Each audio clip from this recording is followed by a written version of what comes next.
সভাপতিকে কেনেকে আপোনাৰ কেনেকৈ অনুভৱ কৰিছে? অনুভৱ মানে কি বহুতেই মানে ভাল লাগিছে, যিহেতু ৰাইজে মোক বহুতে বুদ্ধি জিকাইছে। তাৰপিছত আমাৰ মেম্বাৰসকলেও মোক ছাপোৰ্ট কৰিছে, ৰাইজৰ কাম কৰিম বুলি ভাবিছে। তাৰ কাৰণে মই সুখী। আগন্তুক দিনত মোৰ লক্ষ্য মানে কি, আমাৰ বহুতো অভাৱ আছে। আমাৰ পঞ্চায়তত কামবিলাক, ৰাস্তা আছে, আঁচনি খেলি মেলি আছে, সেইবিলাকৰ মই ধ্যান দিম। আৰু আপোনাৰ নামটো জনাই দিব। মোৰ নাম শ্ৰী বাপন দাস। আপোনাৰ পঞ্চায়তৰ নাম? 98 নং গেজেপাম। হয়, নমস্কাৰ, মই ফিৰোজা বেগম। মই উপ সভাপতি হিচাপে নিৰ্বাচিত হৈছোঁ আজি গেজেপাম পঞ্চায়তৰ। মই ভাবিছোঁ আৰু ৰাইজৰ কাম কৰিম, পঞ্চায়তখন যাতে উন্নত কৰিব পাৰোঁ সেয়াই চেষ্টা কৰিম। আৰু ৰাইজৰ পৰামৰ্শ আৰু সততা আৰু একতাৰে কাম কৰিম বুলি আগবাঢ়ি যাম বুলি আশা কৰিছোঁ।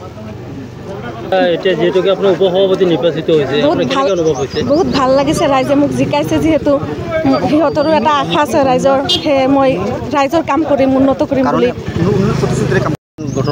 নমস্কাৰ, আমি ইমান দিন ধৰি পেলাই যিটো প্ৰচেষ্টা হাতত লৈছিলোঁ, আজি আমি সাৱলম্ব হ'লোঁ। আৰু যিজন মানুহ প্ৰেচিডেণ্ট হৈছে বহুত ভাল ল'ৰা, সি বেষ্ট ল'ৰা আৰু MA পঢ়ি আছে। আৰু মই এটা কথাই কৈছোঁ মেম্বাৰবিলাকত মোৰ অভিজ্ঞতাৰে, বোলে পৃথিৱীৰ ভিতৰত ক'লা কি বস্তু? পৃথিৱীৰ ক'লা হ'ল কাজল। বোলে কাজলতকৈ ক'লা কি আছে? বোলে কাজলতকৈ ক'লা হ'ল কলংক। আমাৰ মেম্বাৰবিলাকে মোৰ প্ৰশ্নৰ উত্তৰ দিছে, কাজলতকৈ ক'লা হ'ল কলংক।